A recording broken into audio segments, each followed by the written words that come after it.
ITC or this group started with a mere consultation, and in fact, aquaculture is not seen in the lens of our endeavor in terms of tripartism, but with the information given by the research of the ILO RISSC, it gives us an information that there's a need to focus on the aquaculture.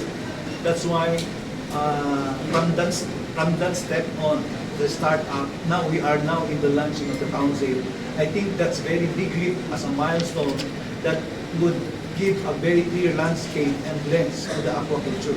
So very helpful is the ILO and the RISCC, okay? And we were convinced and influenced by that, and together with our partners during our dialogue and consultation, I mentioned some, the field export, and the other farm owners and farm caretakers, and even from other neighboring regions that involved during the dialogue, that there is really a group that needs to drive this aquaculture industry. That's why that's a milestone for me. A big